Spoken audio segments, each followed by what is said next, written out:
Henry VIII of England was unhappy. At this stage of his life, this was not an unusual state of affairs. He was 51, overweight and in poor health, and mired in debt and political turmoil. He was also currently between wives 4 and 5, and neither had offered him much in the way of companionship, physical gratification, or spiritual succour. The easygoing geniality of the first years of his reign had given way to a tyrannical intolerance. He could get very short with people who crossed him. Henry lived in a time of rapid change.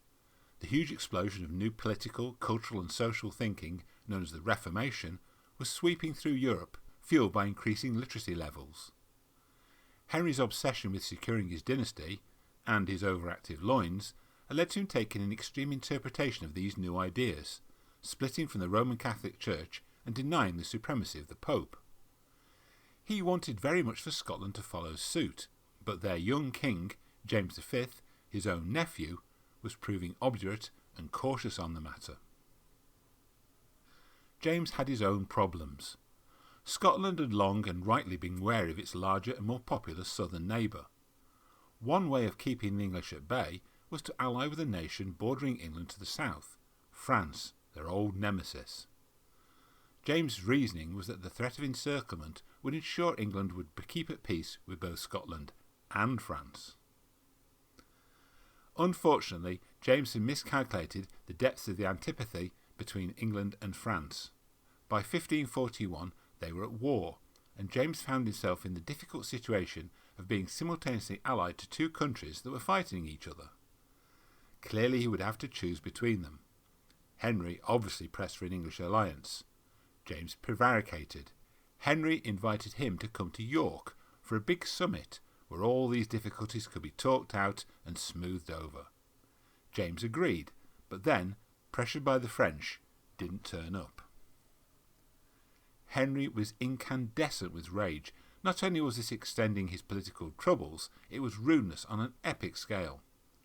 He was even more incensed when, after a particularly bad year for Scottish border raids, a counter-raid by the English Eastern March Warden, Robert Bowes, was thoroughly botched, leading to his capture and the deaths of many English borderers and officials. Faced with all this, Henry decided that the Scots needed a thorough lesson. In short, he planned to invade them. Deciding on such a policy was going to be easier than actually executing it. In the 16th century, the border was a savage, lawless place, infested with brigands and thieves, where loyalty to family and clan was far more important than to a distant king. The border was divided into 3 wardenries, the East March, Middle March and West March, matching similar wardenries on the Scottish side. The chief official in each march was the warden, whose job, ostensibly, was to police the march, liaise with his Scottish opposite numbers, and to deal with encroachments from both sides. In reality, they were also diplomats, spy masters, and, if necessary, military leaders. Often they were borderers themselves, and frequently the biggest crooks on the border. Henry would need a prominent man to keep them in hand, and the obvious choice was his top general. "Right," said Henry, "Duke of Norfolk, you're the Lord General of England. You are now in charge. Gather an army and go and invade Scotland." "Oh," said Norfolk. Well, now, I'm not so sure about that. Invading Scotland won't be easy. The terrain is rough, the roads are poor, we're short of troops, money and supplies. This is a bad idea." "I insist," said Henry, who, as has been said, could get very short with people who crossed him. So, with no few misgivings, but conscious of the probability of royal wrath if he didn't at least make an effort, Norfolk headed north to the great English border fortress of Berwick-upon-Tweed. There he summoned the local gentry who would be responsible for collecting the troops who would actually carry out this invasion. These people were all experienced borderers, and due to recent local uprisings, Henry VIII loyalists, but their response to the proposed invasion was lukewarm to say the least. "What's the problem?" asked Norfolk. "Well," they explained, "the problem with invading Scotland is that they'll just raid us back afterwards. That stirs the whole border up and creates lots of bad blood. We're the ones who are going to have to live with that long after this war is over. This is a very bad idea." "The king insists," said Norfolk, "and as I'm sure you know, he can get very short with people who cross him." So Norfolk gathered a reluctant army and pushed into Scotland, trashing towns and stealing livestock. The Scots refused battle and withdrew before the attack, evacuating people and destroying crops and other supplies that could not be moved, the classic scorched earth strategy. Norfolk got as far as Kelso, about halfway to Edinburgh, paused, and then retreated back across the border. Soon messengers were pounding up the road from London. "What's the matter now?" asked Henry. "I told you to launch an invasion, not some glorified cattle raid. I want you knocking on the gates of Edinburgh, boy. What are you doing back in England?" "Sorry, King," said Norfolk. "We had to retreat because we ran out of beer." You may have heard of the old aphorism, attributed to several great generals, including Napoleon Bonaparte and Frederick the Great, that an army marches on its stomach. Well, Norfolk knew what his army marched on. He was going back to Berwick where the breweries were. "Drat," said Henry. "Ha ha," said James. "That's them seen off. Now's our chance. Let's counterattack and get our revenge." "Not so fast," says his army. "We're only liable to do 40 days' service, and that's nearly up. We need to get back to the farms. Besides, you called us up to defend Scotland, and that's what we've done. That's what we signed up to do. No one said anything about invading England. That sounds dangerous. We're off." The entire army deserts to harvest turnips and thresh wheat. "Drat," said James. "Ha ha," said Henry. So, after 2 weeks of this so-called war, the English army was now stuck in Berwick looking for alcohol, and the Scottish one had dispersed to plough and harrow or whatever. There had been no major clash. In fact, it is quite likely no one had actually been killed yet. But that wasn't good enough for James. Oh no. He'd had war declared against him, and come what may, he was determined to have a war, god damn it. A real war, a proper one with battles and things.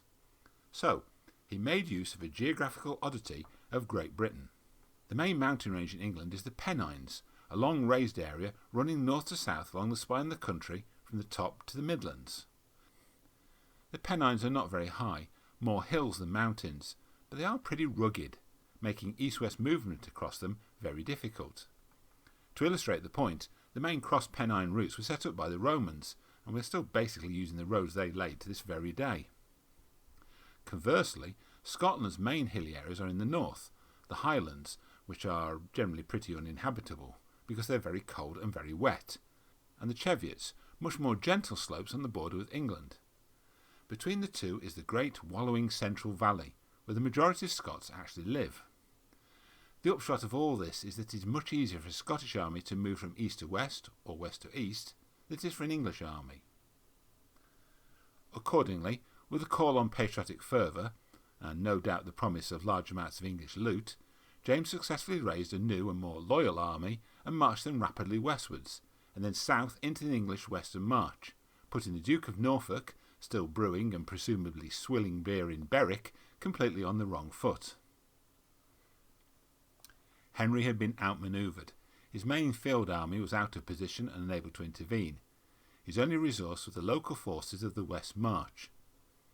His commander in the English West March was one Sir Thomas Wharton, headquartered at the great border city of Carlisle. To face the Scottish incursion, Wharton basically had three alternatives. 1. The traditional solution. Garrison the bulk of his troops in Carlisle and warn everyone else in his wardenry to refugee south or hole up in their own castles and towers, and sit it out until the Scots ran out of supplies, the ability to carry a loot, or until Henry could send a relief force. This was the usual response to mass border raids. It would minimise the casualties and the damage, but the West March was still going to get a thorough working over, which wasn't going to do it or Wharton's career prospects any good. 2. The radical solution. Go over to the Scottish side. This was actually less unlikely than it sounds. The border had been fluid for centuries, the exact demarcation line fluctuating wildly depending on which side had the political, economic and frequently military superiority in the area. Most of Cumberland had been part of Scotland at some point in the not too distant past. Joining the Scots would save the wardenry from getting trashed and please King James no end. Unfortunately, odds were that the Scots would be unable to maintain their supremacy in the area for very long, which would mean that eventually the English would reassert their control, and as has been stated, Henry could get very short with people who crossed him. 3. the risky solution. Muster what troops he could and go and face the invaders. As in many older conflicts, the exact size of the opposing combatants is uncertain, but the general consensus now is that the Scottish army numbered between 15,000 and 20,000 troops, while Wharton could only muster between 2,000 and 4,000. Very long odds indeed, but this needn't be a full-pitched engagement. Wharton's force included strong contingents of border reivers, expert light cavalrymen almost born to the saddle. With these he could skirmish and harass the Scots, slowing them down and buying time for reinforcements to arrive. If it worked, Wharton would get a lot of kudos. If it failed, he might very well lose his job, and possibly his life. Wharton was a very experienced border warden. He had served in all 3 marches and had been doing it for a considerable number of years, and he decided that the third option, to go out and fight, was actually viable. Against these kind of odds, Wharton knew he was going to need every advantage he could get. He decided to ambush the Scottish army as it crossed into England over a tributary of the River Esk, near a large expanse of boggy ground known as the Solway Moss. His reasoning was that the restricted access and difficult terrain would make it difficult for the Scots to deploy their superior numbers. Meanwhile, things had taken a turn for the worse for the Scots. James had fallen ill and was forced to take to his bed at Lochleven Castle, but the invasion went on without him. Unfortunately, James hadn't bothered to establish a clear chain of command, which was to have dire consequences. The Scottish army lumbered on, commanded by a kind of committee consisting of a coterie of James's closest advisers, the 2 chief ones being Lord Maxwell and Oliver Sinclair. So, when the Scottish army crossed the River Esk, Wharton was waiting for them on top of a small rise called Hopesdyke Hill. It is uncertain what Wharton was exactly planning to do, but it is likely, given the disparity in numbers, that it amounted to nothing more than harassing the Scots and, if possible, disrupting their supply lines, forcing them to retreat. Certainly he left his infantry to simply block the road to Carlisle, leaving only the cavalry to push forward. Meanwhile, the Scottish army had drawn up into the traditional 3 battles and began to advance down the road. As the English reivers moved up to harass their flank, it was clear that an engagement was imminent, and it was exactly at this time that James's favourite, Oliver Sinclair, made a bombshell of an announcement. "Right," he said, "now that battle is upon us, I am taking command." "What?" said Lord Maxwell, who had been generally leading up to now.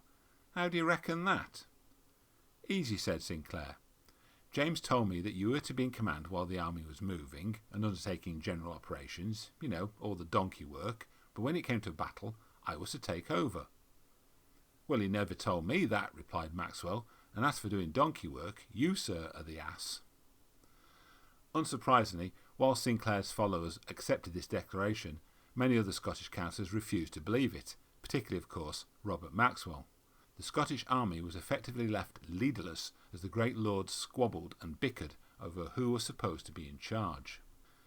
To add to the confusion, Wharton's small band of cavalry now barrelled into the Scottish left flank, inflicting not too many casualties but much disorder, before wheeling away and then charging again. These repeated charges had effects way beyond what could have been expected by Wharton's modest ambitions.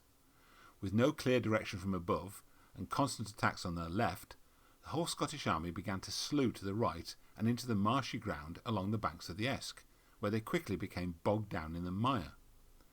From his vantage point on Hopesdyke Hill, Wharton was astounded to see giant cracks opening in the massed Scottish infantry formations. Amazingly, the Scots were in trouble, and keeping up the pressure, Wharton gave the order for his infantry to advance. On sight of them, confusion quickly turned to panic among the discomfited Scots. After all, how were they to know that this modest force constituted all of Wharton's available troops? For all they knew, it could be the advance guard of a much larger army. The panic became a retreat, and then proceeded rapidly into a rout. Against all the odds, Wharton had won. A broken mass of wealthy, well-equipped foot soldiers was the answer to a border reiver's prayers, assuming they ever bothered to do something as unworldly as that. The English cavalry chased and robbed them until nightfall, but this was only the start of their problems. There are many places in the world where blood feuds are, or were, commonplace. Sicily, for example, or the Scottish Highlands. But none were as deep or as long-standing as the English-Scottish border feuds. Some of them went on for centuries. Unfortunately, the Scottish army was retreating through the territory of the Armstrong clan, and the Armstrongs were at feud with the Scottish crown. The Armstrongs swarmed over the fragmented, panicked army and plundered them mercilessly. The Scottish army simply disintegrated. King Henry, of course, was delighted at the result. King James, still on his sickbed, was devastated.